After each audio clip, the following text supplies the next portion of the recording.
and the author of the award-winning book, Market Shortcuts for the Self-Employed. He is a regular speaker for Bloomberg TV and has spoken about business trends, technology, and native online marketing channels at conferences and business events around the world. Here's Patrick.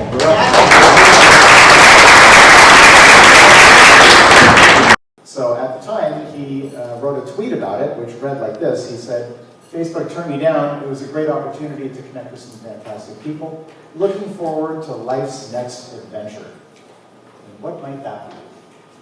Well, he got together with a friend of his and started WhatsApp, which he built over the course of 5 years and ended up selling to none other than Facebook for a cool $19 billion. So there's some poetic justice in here somewhere. So anyway, you can look at this a number of different ways. One of the ways you can look at it is at the time of the sale, they had 55 employees. So by that measure, Facebook paid $345 million per employee. That's one way to look at it. Another way is that at the time of the sale, they had 450 active monthly users. So looking at it from that perspective, Facebook paid $42 per user. But either way, regardless how you look at it, it's an awful lot of money. But maybe the most interesting part about this is that 55 employees managed to engage 450 million active monthly users in less than 5 years. Like, there's 55 people in this room. Like, a group this size managed to engage 500 million people in less than 5 years. It's crazy. And this, it speaks to the leverage in today's economy. And there's more leverage in every area of the economy. It's not just marketing. But there's leverage in the stock market, there's leverage in robotics and automation and all kinds of different things. But there is also leverage in digital marketing. And we're going to be talking about digital marketing quite a bit today. And I'll tell you about kind of the dynamics of how the day will play out. But just right now, I'll tell you that we're going to start fairly broad and get increasingly specific. And when we get to the session this afternoon, it's going to be very specific. So as the day goes on, that specificity with real estate and what you all are doing is going to get higher and higher. But it's important that we start broad because, guys, the bottom line is most people, like social media and all that, most people have not figured it out. Okay? I mean, there's a misconception out there that, you know, if anyone here is not active yet on social media, that maybe you've kind of missed the boat. It's not true. Because a lot of the people are on there right now, they're just wasting time. In fact, a lot of them are doing more things that repel potential customers than actually attract them. So don't feel like you're behind. And we're going to go through some success stories, I promise. In just, an hour from now, you're already going to have a really, really clear picture of what's actually working and what isn't. But before we get to that, here's one more example. So does anyone know who this girl is, by chance? Does anyone recognize her? Her name is Kimra Luna. Still nobody? So Kimra Luna is 24 years old and spent like the last few years of her life being a roadie for a punk band, traveling around the country. In literally February of last year, she was literally on food stamps. There wasn't any money going on.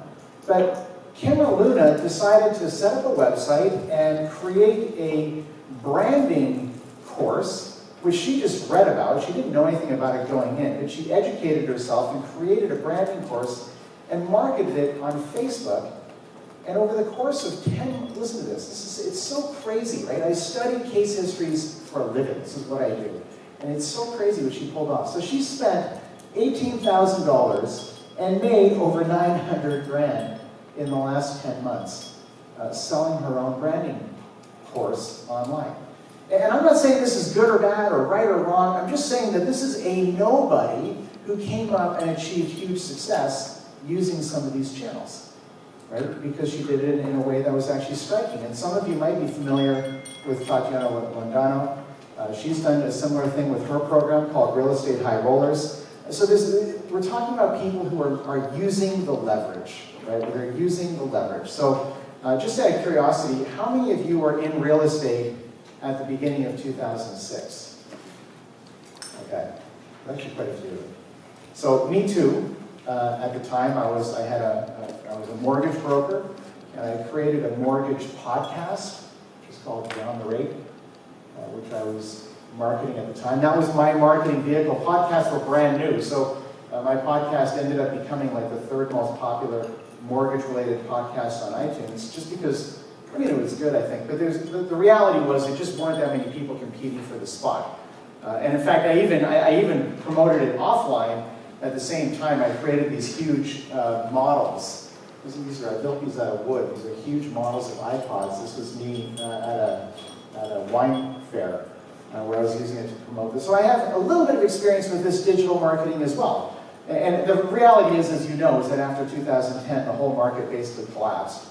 And mortgages weren't that much fun for a few years there. So, and I ended up getting into speaking, so I kind of went in a different direction. But I saw the power of it. We're going to talk about that over the course of the next 45 minutes or so.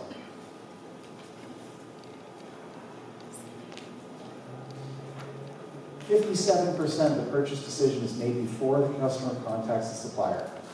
You guys are the supplier.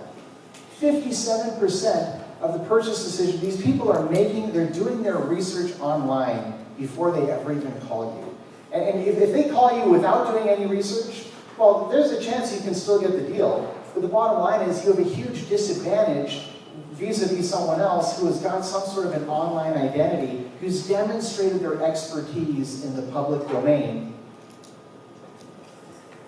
before they got to you. Right? That's the biggest thing. And I'll tell you more about my own story in a little while, but when I started my video blog in February 2013, it dramatically changed my business. It was incredible. Actually, truth be told, no one was more surprised than me at the actual impact that it ended up having. So this is basically the schedule. We're going to take a look at some digital marketing, and then we're going to take a short break, hopefully, but again, we are behind schedule, so we'll kind of play it by ear. And then I've got a second session that we'll do before lunch, which is all about thinking bigger and kind of what's possible with a growth mindset and what that's all about. I do a lot of work in kind of the psychology of success, and it's really neat, like the science of happiness, for example. It's pretty interesting. Not only the simplicity of what it takes to be happy, but how many people are not happy. Like the number, if you take a random sampling, even in this room, I'm sure the percentages probably play out. And people self-identify too. Like if someone's not happy, they generally don't say they are. So if you just ask people to rate yourself 1 to 10, how happy are you? Most people are probably pretty honest about what their answers are. And it's shocking, like how many people are actually not very happy. So we can talk about that a little bit later, but that'll be in the second session. So what I have is a bunch of success stories. So check this out. And it's, again, we're going to start broad, we're going to get increasingly specific, but you'll see in 5 minutes, you'll already start to see where the direction this is all going. Okay. So right here in Florida, the Universal Studios opened their Harry Potter theme park. And when they did that, they had a choice of how to market it. They could have spent millions to market the theme park. There's no shortage of money, right? But instead, they reached out to 10 bloggers, okay? The 10 biggest bloggers in the Harry Potter niche, okay? They reached out to people who had influence over their target market. Okay? They found the people who had influence over their target market, and they invited them to an exclusive online webinar where they were actually going to have the designers and creators of the Harry Potter movie series, these were like celebrities to these folks, right? On the call to answer questions, go over their design plans and what they had in mind. Okay? And by the way, the conference call was scheduled at midnight. So they really catered it for these bloggers because they're up in the middle of the night, right? They're like 18 years old, right? Mainly. So anyway, what happens? This thing goes for an hour and a half, 1:30 in the morning. The webinar is done, and these people start sharing it on social media. The messages just explode everywhere. And within 24 hours, one day, 350 million people had heard about this launch. Right? The population of this country is 320 million, just as a comparison, right? So, I mean, this thing went crazy. And the message, obviously, is that whether you're on social media or not, like, truthfully, for me, I'm 44, by the way, so I didn't grow up with this stuff either. Social media can be a pain in the neck, right? I mean, am I right? Sometimes it's a hassle. But whether you're there or not, a lot of people are. And they talk a lot. These people talk a lot. So what do? They effectively shared compelling content, and they engaged with their customers, right? That's essentially what they did. They had compelling content, they shared it with their customers. Take another example.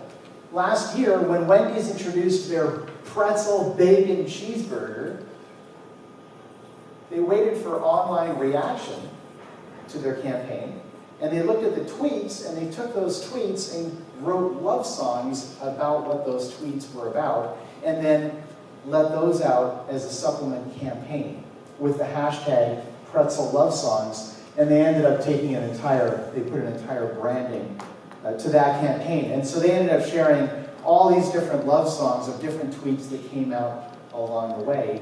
And of course, what happens as soon as this happens is everyone's like, they start tweeting as well because they want a love song that's to them, right? And so the exposure just explodes, and now the campaign is 10 times bigger than it was at the beginning, right? And what do? They shared entertaining, compelling content, and they engaged with their customers. It's a pretty simple formula. So when you guys remember this, when Old Spice had their Smell Like a Man, their Smell Like a Man campaign, they did exactly the same thing, right? They looked for online reaction vis-a-vis tweets, and they ended up doing supplement videos addressing those specific tweets in particular, which exploded the activity and magnified the case of the entire campaign. The sales, by the way, of Old Spice doubled in its first month. The first month, the sales already doubled. What do? They shared compelling content, and they engaged with their customers. So we have a repeating pattern. Okay? And this is what I said. 5 minutes, we'll already know where we're heading. Guys, I've got a ton of case histories. We're going to get increasingly specific as we go. It's always the same combination, right? Share compelling content and engage with your customers, right? And there's enormous power in that. Right? And there's also a lot of fun stories along the way. But when Dove, do you guys remember when Dove started their Real Beauty sketches? Same thing, they engaged with their customers, right? As a result, they got over 163 million views. Right? When the Make-A-Wish Foundation had their campaign to allow this 6-year-old boy who's got leukemia to be Batman and save the city. This happened in San Francisco. Guys, they brought San Francisco to a standstill on a Sunday afternoon to allow this kid to save the city. They did it with this hashtag. They ended up with 20,000 photos and almost 500,000 tweets, and their donations exploded because people were inspired by what they were doing. They shared compelling content, they engaged with their community. Right? So you can think of these things as a launch. Right? There's different types of marketing campaigns. And it's very common right now to have a launch campaign. It's one event, it's a big event, there's lead up, there's aftermath, there's all this excitement, right? It's a launch campaign. So Apple doesn't market their products, they launch their products, right? Apple doesn't market, they launch, right? People love big events. People get excited about big events, right? People get inspired by big events. They love that kind of stuff. So what can you do that's big, right? What can you launch, right? What content can you share? And how can you engage with local buyers and sellers? Right? This session is just about ideas, guys, just getting your brain going. And everyone in here is going to end up with different ideas of what you can do individually. Right? This is not about everyone here doing the same thing. But what I want to try and do is get you thinking the right way. Right? There's a handful of success stories and thousands of stories of people who are shooting themselves in the foot and making fools of themselves online. So what I'm trying to do is isolate the ones that actually worked. Right? Isolate the stories where they actually got results. And then you guys can take it and move it around and massage it and change it to fit your personality and your audience and your objectives for the next 5, 10 years. Mold it into whatever makes sense. Okay? But there's opportunity in doing that. So the launch is one type of marketing, but another type of marketing is to have a series, right? So let's say, for example, you have a newsletter, where a newsletter goes out once a week or once a month. That's a series, right? So you have really, some people call this a drip campaign, right? So in marketing, we quite often call it a drip campaign. So you've got two different campaigns. You've got a launch campaign, and you've got a drip campaign. Okay? So what's an excellent example of a drip campaign? Right? Just this last year, this was a huge thing. I'm hoping that most of you have heard about the podcast called Serial. You guys heard about this podcast? It was following a murder trial. We had a few heads nodding, not everybody. This is a woman, she's actually a journalist, or I should say was a journalist, And she ended up taking up this murder case and starting a podcast all on her own because it was something she was fascinated about, something she was passionate about. And the thing exploded. Right? This is her here. Her name's Sarah Kearney. The whole thing got so popular that she ended up on the Colbert Report. I mean, she had like over 40 million people listening. See, there's a magic to podcasting. And I'll tell you, podcasting is the rage, by the way. If you're thinking about, even what you were, Ernesto, what you were telling me earlier about what was it? Periscope. Periscope is a new app that's only on iPhone right now. But what he was telling me, what he was showing me is exactly the same thing. It's essentially a video podcast as opposed to an audio podcast. But either way, it's a drip campaign. You're doing something regular. And in the audio podcasts in particular guys, they're so powerful. And I'll tell you why. It's because people listen to the podcast when they're commuting to work, when they're walking their dog, or when they're at the gym. Right? They listen to the podcast when they're already doing something that they do habitually. Right? There's a magic to that because you become part of that habit. And it only takes 2 or 3 times. If your content's any good, they're walking their dog, they listen to your podcast, they're like, yeah, it's pretty interesting. And so what do they do the next time? They got to walk their dog every single day. They look for another one of your podcasts. Right? This is exactly what happened for my own podcast. The people would call me and they would say, yeah, I listen to you, when I'm driving to work every day. And I used to tailor the content that way. I'd say, listen, I know you're probably driving your car right now, maybe you're out walking the dog, but I want to tell you to check out this resource. So if you don't remember it, I'll put it here or there. Like, you talk to people in that paradigm because that's the 90% of the people are doing one of those 3 things.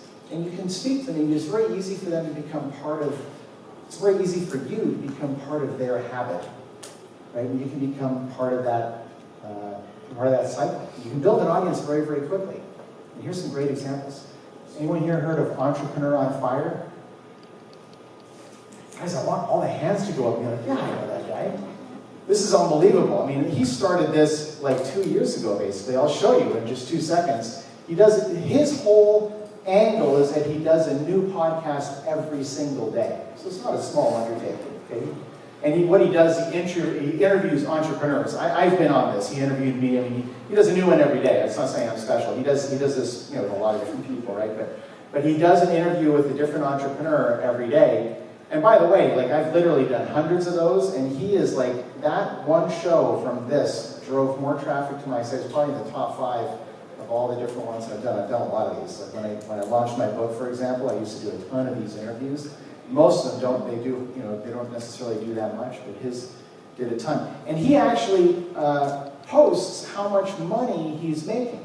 Right? I don't know if you saw it, it's right up here. I don't know if you can read this. It says February income, $433,000. This is 1 month, right? Unbelievable. And it didn't start that way. When he first started, in his first 12 months, he made $70,000 gross, less expenses, $26,000. It's a pretty meager income for the first year. Right? But then, in the rest of 2013, all of a sudden he got some traction. Things started to increase. Right? Then in 2014, he started blowing the doors off. This is an unbelievable amount of money. So there's an exponential nature to this, and it's super important that you know that, because people always talk about, like, social media doesn't work, or online marketing doesn't work, or whatever. Guys, it goes slowly at first, right? It goes slowly. And sometimes you feel like, am I wasting time? Like, is this just a waste of time? And you don't, like, where are people, right? Is there anybody listening? Is there anybody out there? You guys see that movie, Julia?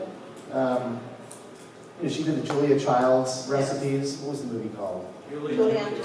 Julia. Probably should have remembered that. Nothing was happening for months. Nothing was happening. But then things start to take off. Right? When you build that trust, you become part of people's habits, and you start leapfrogging. Right? This is the first 2 years of this year in 2015. Gross earnings. It's like, it's insane. $500,000. That's $355 for February alone. Unbelievable. Right? This is what he looks like. Can you believe this? This kid's 35 years old. I'm 44. Unbelievable. And then there's Pat Flynn. Pat Flynn has a blog called the Passive Income Blog. but he also has a podcast. And he does exactly the same thing. He posts what he makes too. So what he made last month, $87,000, which is nothing compared to John Lee Dumas, but it's not bad. 87 grand, unbelievable. This is what these guys, this is a trend these days. He's 32 years old, this guy. Right? These people are leveraging the opportunity online.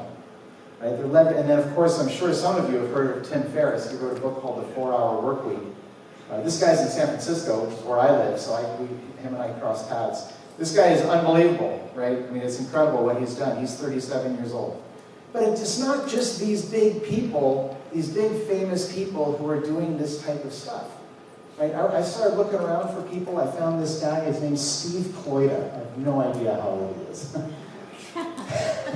But he has a podcast, right? He has this guy's, I mean, he's I don't know how old he is. He has a podcast. It's called The Prospecting Expert, right? And he's built an entire identity for himself around that brand, right? He's created a brand. These people are sharing compelling content, and they're engaging with their customers, right? So let's talk about real estate, right? Just north of here, Atlanta, some of you probably are familiar with the Atlanta Real Estate Forum podcast, very popular real estate podcast, right? And then here in Florida, I'm sure some of you are probably familiar with Invest Florida, right? This is a podcast right here in Florida where they talk about Florida real estate. These people are leveraging the technology to get a client base, right? So when 57% of the decision of who to hire is taking place before they ever call you, they've been watching this beforehand. And believe me, when they call you at that point, they don't want to talk to anybody else. They're like, I've been watching, this used to happen to me. They're like, the problem, by the way, with the podcast, I didn't understand the technology. I look back on it, and I kind of feel like I screwed it up. Because it never, like I did an introduction, and then I did 15 chapters, and then I did a conclusion. And that was it.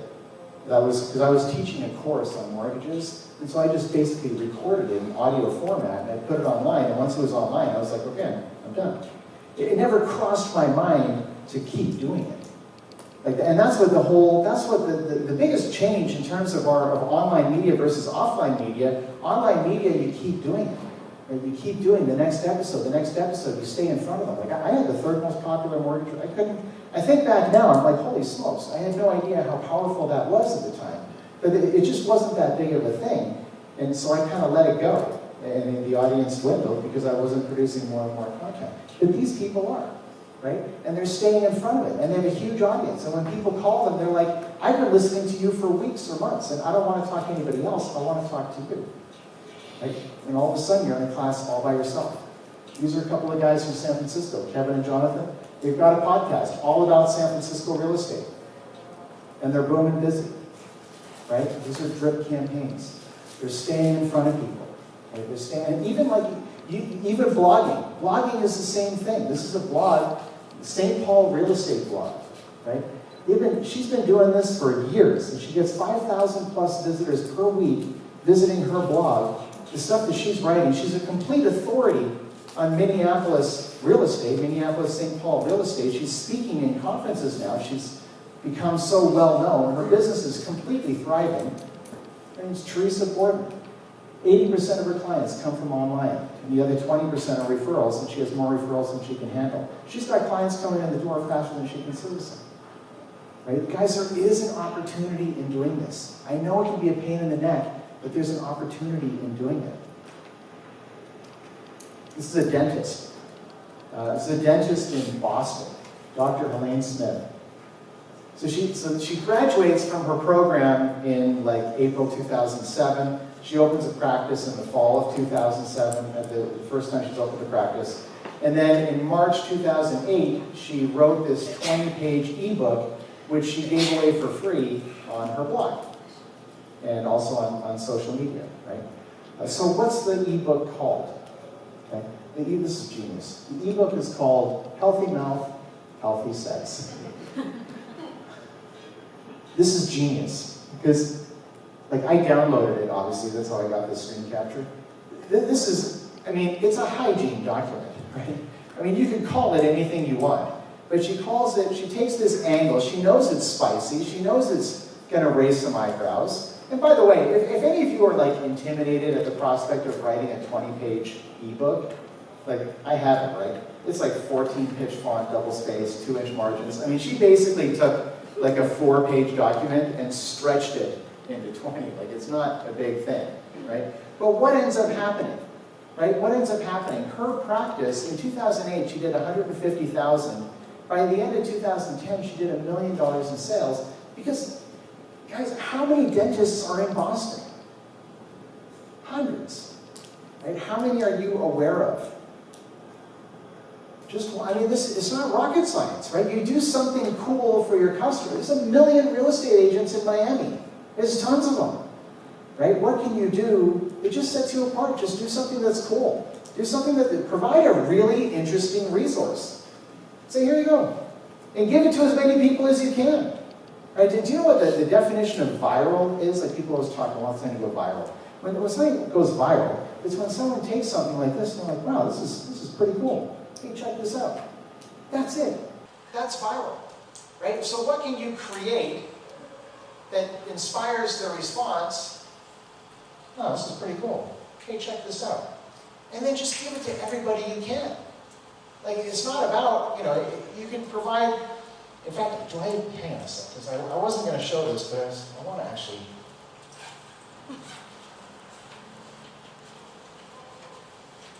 I created this thing when I was this is years old, guys, years old. But it's the same thing. This is 2006. This is an information piece that I created about mortgages. And it's not even relevant now because it talks about like subprime and all these programs. These programs don't even exist anymore. But I broke down all the different categories, and it's like this interesting thing, and I had a whole bunch of these things printed. I mean, these days you could put something like this online, but I had a bunch of them printed. I used to hand them out everywhere I go, and people would pass them around because they thought it was something neat. And this is doing something that people want to pass around. All right. They're sharing content, right? Even in LinkedIn. In LinkedIn, you can actually post things like blogs, essentially, on LinkedIn. They call it the LinkedIn Pulse program. It's really powerful. It's incredible how quickly you can build an audience. And the nice thing about that is that you can search for people based on job title, which you can't do on any of the other platforms. Like, you can't really search for job title on Twitter or Facebook, but on LinkedIn, you can actually search by job title. So you can target for people who are of a certain affluence and people who are doing certain things if you specialize in those sorts of categories. This is what it looks like. But regardless of what you do, there's this exponential thing that takes place. It starts slow. It starts slow, and people get discouraged, and they quit way too soon. But if you keep doing it, keep doing it, keep doing it, you get this exponential thing that starts to take off. So who knows Gary Vaynerchuk? A couple of you? Come on. Do any of you drink wine? A few of you? Only Argentinian, that's why. Only what? Only Argentinian wine, that's why. Oh, got it. Well, Gary Vaynerchuk, he inherited his parents' retail wine store in New York called Wine Library.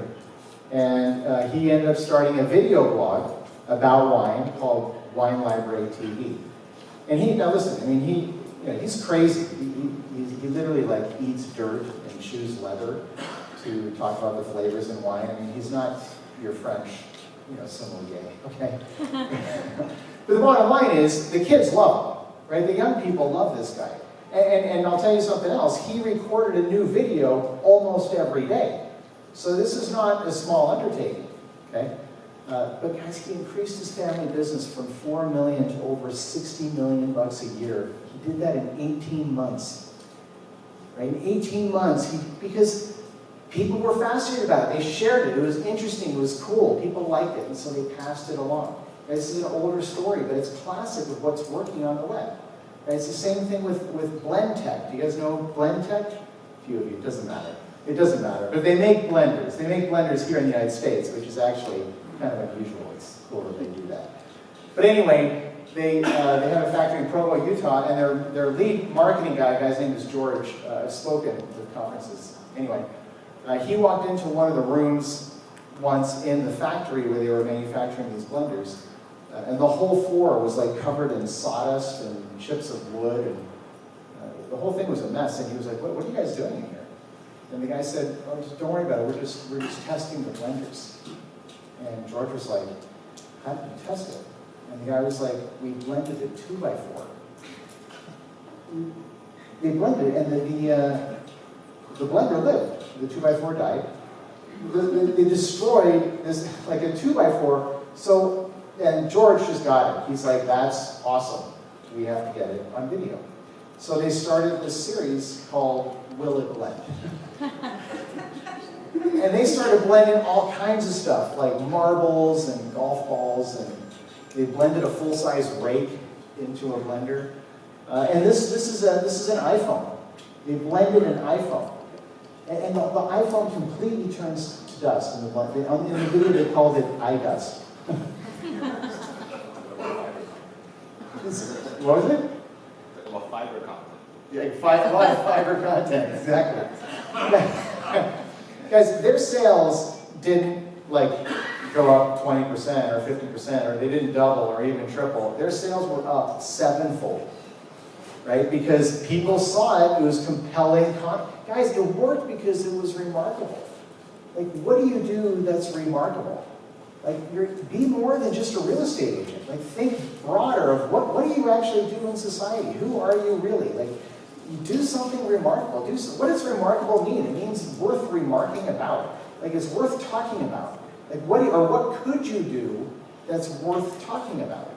Like, maybe real estate is just a secondary thing, and there's an entire larger purpose, and maybe it's a charity or something that you believe in. Like, it could be anything, but there's things that you can be a part of that make the identity of you as a real estate agent much more than just 1 out of 100 people that they could pick from, where you become the only person that they would ever want to work with, right? And it's all about sharing content and engaging with customers. So here's a couple little more specific examples. This guy's name is Manu Kalia. He's a physical therapist. He makes videos on YouTube about lower back pain and weight loss and stuff like that. He's got over 13,000 subscribers, and his business is packed with people who want his help in physical therapy. Right? This is a guy called Owen Cook. He does videos giving guys dating advice. Right? He's got over 100,000 subscribers, and he's built a multi-million-dollar coaching business doing that. Right? Crazy. But here in real estate, this is Good Life Realty. These guys are in Austin, Texas, and they're doing videos all about real estate in Austin, Texas. Right?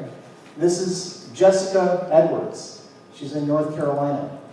She does all these videos just about real estate, just building her audience, building trust with her audience. People get to know her over the course of weeks and months. And when finally it becomes time for them to buy or sell their home, who do they call? They're like, we want to work with you. Right? We've been watching your stuff for months. It's exactly the kind of stuff, I mean, even today, with my own business, people call me, I'm like, where do you find me? And they're like, I don't know, I've been following your stuff forever.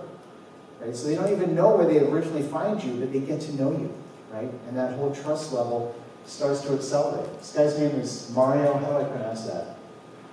Janitor? Wrote a book called The Honest Real Estate Agent. And he's got videos all about it, where he's promoting himself on YouTube. Consumers who watch a product video are 144% more likely to buy it. The product video in this case is you, right? The product video is you talking about your expertise, saying, look, this is what you want to look for. Here's the 10 things you want to look for if you're buying a house in South Florida. Right? Here's the 5 things you should always avoid. Right? The biggest mistakes when buying real estate in Miami, things you should know. Like you could, every one of you could, in theory, any one of you could do the exact same video, but it would appeal to different people just because people naturally affiliate with people who are similar to themselves. Right? Like inevitably, the people who follow my stuff are somehow similar to me, and someone who's older might have generally an older audience, and someone who's younger might generally have a younger audience. It's just kind of the way it works. So having these ideas of having content out there to share can make a huge difference. This is a video blog that I mentioned to you before. I started this in in March 2013, and it more than doubled my business. And it was almost instant. And as soon as I started, within 4 or 5 months, my revenue was twice what it was. I was actually shocked by the whole thing. I just started putting videos up, but it built confidence, right? It bought the risk out. When people saw my website, they saw all this content, and they're like, okay, like I'm not worried. At least they knew what my approach was. Like they knew my delivery style, they knew what my voice sounded like, what I looked like, Like it bought the risk out for them to engage with me, right? Just by seeing a few videos. Here's another interesting thing, by the way. And listen, if you don't want to do video, you can do podcasting, right? You don't have to do video. But this is an interesting statistic on video. 90% of people will not do them because they don't like the way they look on video. Right? People are embarrassed about the way they look on video, and so they shy away from doing it. They can do that. That's their right. But that means that if you do video, you're ahead of 90% of your competitors. Like 90% of them are not going to do this. So even if you do, like let's say you did 7 videos about, predefined topics. You sit down over a weekend and you write down the topics. I'm going to do a video on this, and this. 5 videos, or 7 videos, or 4 or 10, or whatever you choose. And you do those videos, and then you put those videos on your website. So now people come to your website, and they stay there a little bit longer. Maybe they watch a couple of your videos, right? And maybe they don't even watch the whole thing. Maybe they just watch 30 seconds. But it's enough for them to be like, okay, I know what she looks like. I know what she sounds like.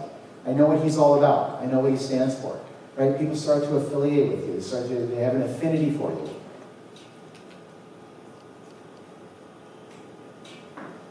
Blog posts that include videos are 50 times more likely to be on the first page of Google. So Google has a ranking algorithm, right? They have a ranking algorithm that determines what ranks first, second, third, fourth, depending on whatever it is you're searching for. They want multimedia content, right? They want multimedia content. So this guys, the SEO field, search engine optimization, people think it's dead. Search engine optimization is huge still today because there's simple things you can include on your blog post that's going to help. Like for example, if you want to rank for real estate agent, it's not going to happen, right? If you want to rank for real estate agent in Miami, it's probably still not going to happen. But if you want to rank for real estate, what's a nice neighborhood in Miami? I don't know. Coral Gables. Say it again. Coral Gables. Coral Gables. Coral Gables. Yes. Perfect. This is perfect. If you want to rank for real estate agent in Coral Gables. Coral Gables. Coral Gables. Pinecrest. Love it. That's right. Pinecrest.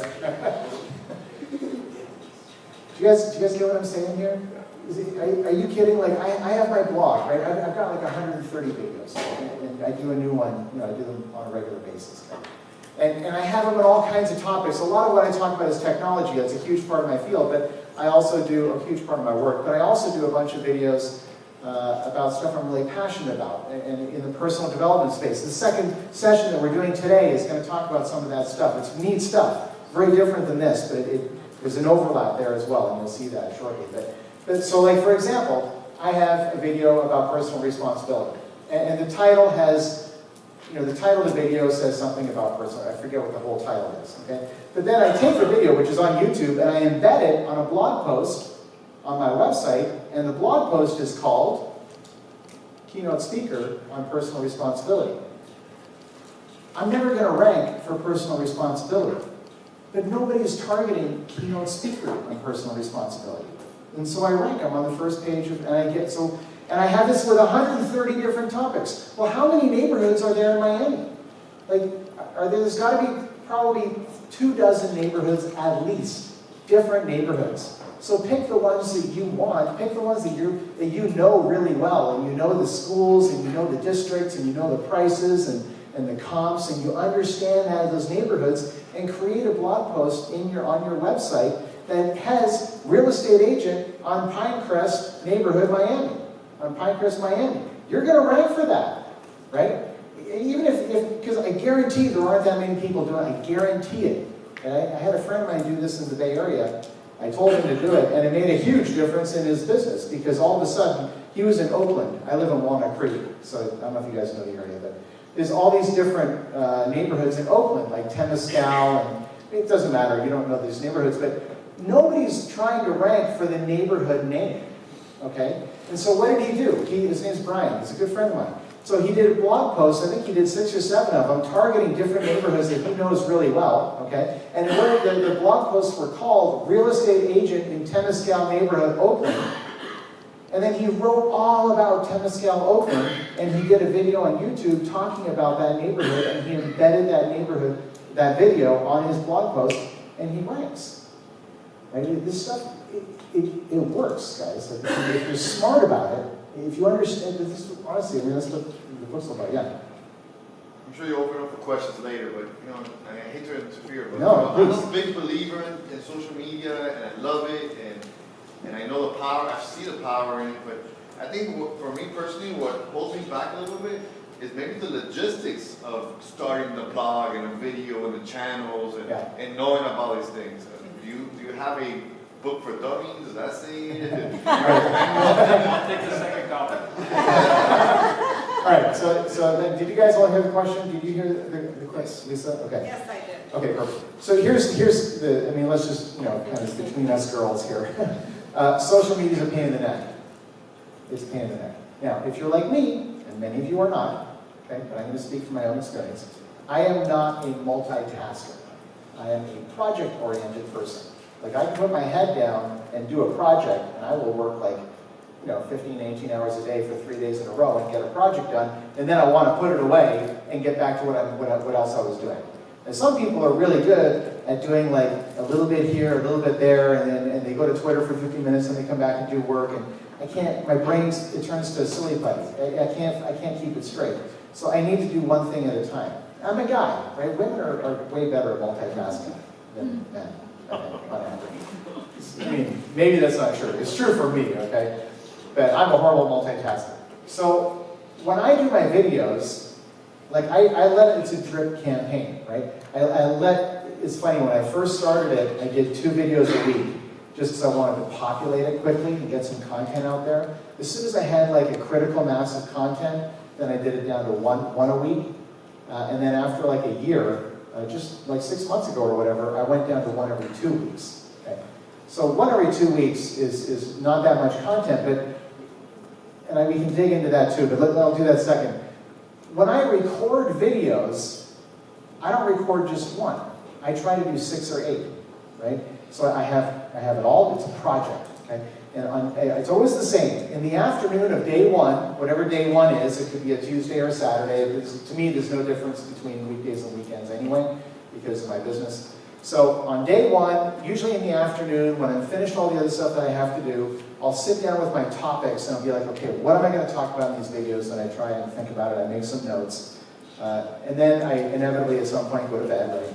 And the going to bed part for me is actually important, okay? Because somehow it solidifies. Like I wake up in the morning and I have higher clarity. If I do the notes and try and record the video right away, it doesn't work as well. So I always split it into 2 days. I take the notes, go to sleep, kind of essentially meditate on it. Next morning, I wake up and try and look pretty, and because that's what we do. And then I record the videos. Like I try to do 6 or 8 of them in a sitting, or 7 or whatever it works out. Change your shirt. So say it again. You change your shirt so it looks like I changed my shirt. It's so funny that you say that because I had all these videos that I did around my book where the book has 80 chapters in it, and I did a little video on each chapter, and it took forever. It was a huge project. 3 days, and a friend of mine said to me that she thought I should change my shirt in between each video. And I was like, oh my Lord. So I didn't do it back then, but now that I'm doing it for this video blog, I do that. I have a whole ton of ties. Yeah, but they do the green screen videos, so there's green behind me, and then I swap out a different background. And the reason I do that, by the way, is because if I didn't, then all the thumbnails would look the same. Right, the little thumbnails of me talking in front of a bookshelf or in front of a window or in front of whatever is back there, all the thumbnails would look exactly the same. And I have it on a website where one's on top of the other. So I needed to distinguish them all, because at the beginning I had them, they all look the same. The title is the only thing that makes them any different. So now I pick an image that kind of correlates to the topic I'm speaking about. And so there's the thumbnails. Does that make sense, guys? But anyway, these are little things you calibrate. If you got into doing this and tried to do it yourself, you would very quickly, it's obvious. You don't need to buy a book to do that. You'd see very quickly, I need to do something here. But anyway, if I did 6 videos, I mean seriously, just do the math on this. If I did 6 videos, and right now I'm releasing a video once every 2 weeks, so I'm doing 2 a month, that's 3 months of content that I've got sandbagged on my computer, and every 2 weeks I just upload another one. And in fact, more recently, because I've been traveling like crazy, anyway, that's part of my job, but I actually uploaded like 6 of them, well 5 of them, to YouTube, and I can schedule their release. So they're not even on my computer anymore. They're on YouTube servers, but you can schedule the release, so they automatically come out usually on a Sunday morning. But whatever, the point is that I do it in bulk. And I know you're busy. I know you probably got kids at home. You got a spouse that's driving you crazy. Your car just broke. I mean, I get it, right? This is life. But inevitably, if you can carve out an afternoon, or in my case, an afternoon followed by a morning, and I do it in the morning because I have my green screen studio on my 2nd floor, and it's California. It gets hot like crazy in that office. No air conditioning can battle that sun. It's crazy. So I want to do it in the morning because otherwise it gets too hot. And I'm wearing, nice clothes, so I'd be sweating. And you guys get the point. You guys get the point. So does that make sense? Yeah. Just give it a try, guys. Give it a try and do it for more than 1 month or 2 months before you say it doesn't work. Just commit to doing it for 3 months or 4. Right? That should be enough time to start seeing the curve. And it might still be small, but you'll see that uptick. Right? And you'd be amazed. So this is fascinating. This statistic is fascinating. So check this out. This is a company called Telemetry Solutions. I know this guy. He called me. He bought this book like 2 years ago, and he called me because you'll see in a second what happened to his business. It was crazy. And so I met with him, and we went out for lunch together. So he made all these videos, right? And then he knew that the videos would increase the ranking of the pages, right? Because I talk about it in here. And so he did that. He made a video for every page. He didn't care about the views on YouTube. He just wanted them to be multimedia pages. This company makes GPS tracking collars for animals. Okay, so it's a really random thing. You can see this monkey is wearing that right there. This is a tracking collar. So people who are doing research and environmental impact reports and stuff like that, they have to buy these collars. These collars are like $3,000 a piece. They're super expensive. And because they have GPS and anyway, it doesn't matter. So he made all these videos and put them on all the pages on his website that corresponded with those model numbers, and it tripled the traffic to his website, and in the process, it tripled his revenue. It tripled his revenue. The guy was like, my revenue is up 200% from what it was because of this one trick, which is like chapter 42 or whatever it is, right? So these little things can make a huge difference. Like if you have a website right now and you've been blogging and you want to boost those blog posts, do the same blog post in video and embed those videos. I guarantee your ranking is going to increase, and when it does, you're going to get more traffic. Okay?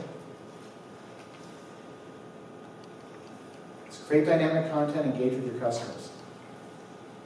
So how do you kind of get this whole process started? Because you do need to start with an audience of some kind. Like if you have 0 followers, right, then we've got a problem, right? So, but you can solve this problem too. And I gotta tell you a story about this, because there aren't that many people here, but does anyone here by any chance raise chickens in their backyard? Anybody? Nice, nice. Do you know a website called backyardchickens.com? You heard of it? Love you. First time someone's put their hand up today. What time is it? It's like 10 after 11. Wow, that was a delay. Thank you. So here's the deal. This website is a forum, and it's got like over 300,000 members, which is huge. And it's cyclical. It depends on the time of year. But this website, listen to this. This is crazy. Generates between 10 and 15 million page views a month. It's insane, right? So basically my best friend, Rob, he owns this site. He built it from scratch, the thing exploded, and he makes a fortune too, by the way, which is a little annoying. I mean, like I'm bitter about it. Like, I mean, he's not, I'm here working, but he just chills. Anyway, but I mean, he's brilliant. The guy's super smart, so I'm not saying he doesn't deserve it, but like at this point, it's just, checks just come in. Anyway, so he calls me one day, and he was all upset. I mean, he was really, he's pretty alpha, and he gets really frustrated. And I was like, dude, what's going on? And he's like, some guy is killing me on Facebook. And I'm like, he owns Google in the chicken niche, okay? Like, I mean, if you're searching for something chicken related on Google, he comes up. Turns out someone on Facebook has got him beat. So I'm like, all right, who is it? The chicken whisperer. I mean, you can't make it up. You cannot make this stuff up, right? I was like, you've got to be kidding. The chicken whisperer is wiping your back on Facebook. I'm like, all right. And he's pretty competitive, right? And I know a few things about this. So we started a campaign to promote his page. Now look, one of the reasons Facebook has done so well is because they've made it actually incredibly easy for people like all of you and people like me to promote ourselves on Facebook. Okay? And we created a campaign using promoted posts, and there's a whole way you can do it using their Power Editor, and there's a whole technology thing there, but it's very powerful if you know how to use it. And we got him off to a running start. We got him up to 37,000 likes on his page. Today, he's got like over 300,000. So what happens is you get it started, and then it continues to grow on its own. But he got up to 37,000. It cost him an average of 22 cents a like. 22 cents a like, right? So if you're good, if you're using good targeting, you know what you're doing, you can get likes, right? And guys, you can do 5-mile radius of Miami. You can do, you know, people between the ages of, if you're doing first-time home buyers, you can do 25 to 35. If you're looking for listings, you can do, you know, 35 to 65. Whatever you want. You can do men, women. I mean, the targeting is unbelievable, right? But this is exactly what Kimberly Luna did. Right, it's exactly what Kimberly, it's exactly the same thing that Tatiana Landano did. Right, these people are using Facebook advertising in a very targeted way to get eyeballs for not a lot of money. Like, everyone always thinks social media has to be free. Guys, pay some money. There's nothing wrong with throwing some money down and get out of the sandbox and get onto the freeway. Like, most people spend their entire career in the sandbox looking for free this, free that. And believe me, I like free too. And there's a time, you'll see this in the second session, so I'm going to get this. I'm going to show you, well, I'll tell you about that in a second. But you can, for not a lot of money, you can give it a push and get it going. Right? Who's got the guts to put some money down? And you don't have to risk a ton to get started. Just $10 a day for, 10 days, you're looking at $100. At least by the end of the 10 days, you'll already get an idea if there's an upside. And if there is, you keep doing it, and if not, you walk away. Right? Guys, out of every 10 things I've tried, 7 of them have not worked, or 6, or whatever. It's not like everything works. I try a ton of stuff, and a lot of it doesn't work. I always feel like I have to take a stack of my hard-earned cash and walk to the edge of a cliff, and then I have to throw the cash off the cliff and hope that the wind blows it back to me. I feel this way all the time in my business. Because as you're self-employed, you guys are commissioned, right? You got to spend the money first before you can ever get it back. And you don't know if you can get it back. So every time you spend it, you're like, I might never see this money again. So every time, it's like, it almost makes me sick to my stomach. At least it did when I was younger, where I was like, here I go again. Here's, $1,000 or 2,000 or 200 or 5,000 or whatever it is, where I'm like, this money might be gone forever. And a lot of times it has been. But if you try it small, right? Find a way to test it small with $100 or $50 or $200 or whatever it is. And that's what social media allows. All these online platforms, you can try this stuff for almost nothing. Then you can test it, and if it works, run with it. And if it doesn't, just throw it away and forget about it. You can advertise on YouTube for 2 cents a view. I've done this. I do this. I got another book coming out at the end in the fall, and this is going to be one of my primary marketing channels. I'm going to have a book trailer video. I'm going to market the heck out of it on YouTube. So there's opportunities to do stuff. The targeting is unbelievable. So think about your marketing, right? What can you launch? Okay? What can you drip? Right? Those are the 2 types of marketing. What type of dynamic content can you share? Now, there's one more thing we have to get to here, and then we'll take a break, okay? But this is important. So what's changed, right? And the stories are fun, but this is super important. So, and just stay with me here for 30 seconds, because it's a little bit, it's more conceptual. So you go back 1,000 years, okay?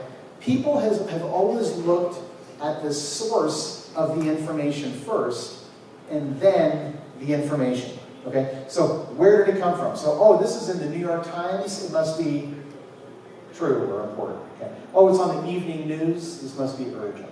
Okay. Oh, you went to Harvard? Okay, I'll trust you because you went to Harvard.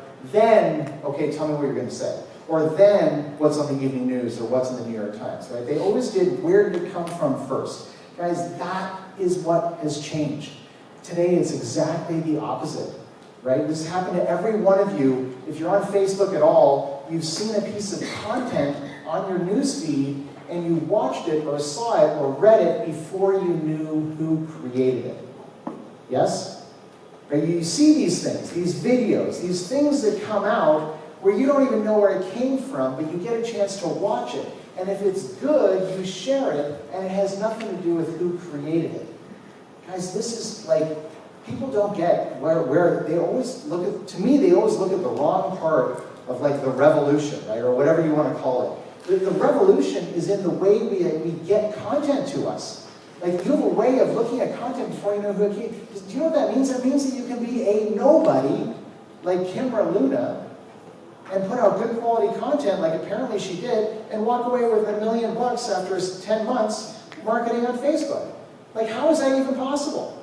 Like, you can be a complete nobody and still be, like, don't we all want to be huge? Like, I would love to increase my exposure, right? That's what I do.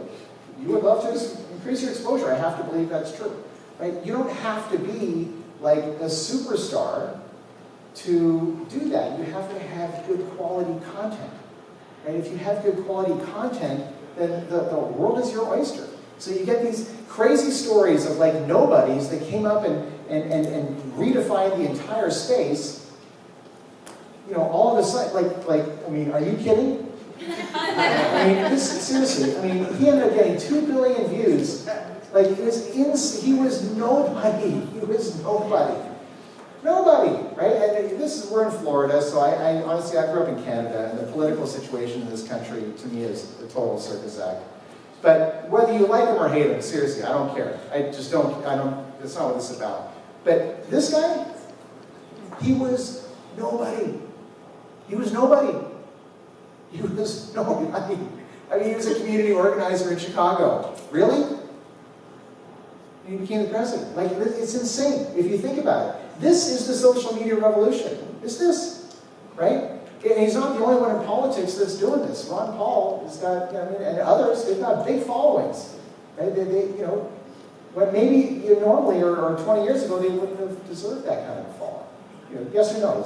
I'm not making a judgment about Ron Paul or Barack Obama. I'm just saying, and you want another example of someone who came up out of nowhere and just completely dominates his corner of his market? This is a pretty good example. I mean, he's a good Canadian kid. There's nothing wrong with a little bit of Xanax and a Lamborghini. Bring it on. So what's your content? That's my presentation. What's your content, right? What do you do that's remarkable? What do you do that people are going to be like, hey, that's pretty cool, check this out. What are you going to do that people are going to be like, hey, thank you, I really appreciate it. That's an awesome thing that you just built. A video or a thing that, whatever it is. Right? That's the kind of stuff you can share on these platforms. So I'm a huge fan of quotes. Like, I literally buy books of famous quotes. And this is one of my favorite quotes. The future is already here. It just isn't evenly distributed yet. Most people on social media are wasting time. I mean, no joke. They're wasting time. But a few people are really killing it. And I hope you have some ideas now that maybe you didn't have an hour ago, or now, how are we doing on time? I do have another program, I have another session that I'd like to get through, but it's 20 after. Maybe about 10 minutes instead of... Yeah. Well, for sure, we'll take a little bit of a break here. Don't worry about that. But I do have another set, and it's good content too. At least I think it is. I'd love to share it with you. But for right now, do you guys have any questions about this? Because you had a great question. We've had one question so far. Anyone got any thoughts quickly? Well, you kind of answered it saying, like, do 6 videos and have them ready and launch them. That's really good. But as far as, like, getting a camera,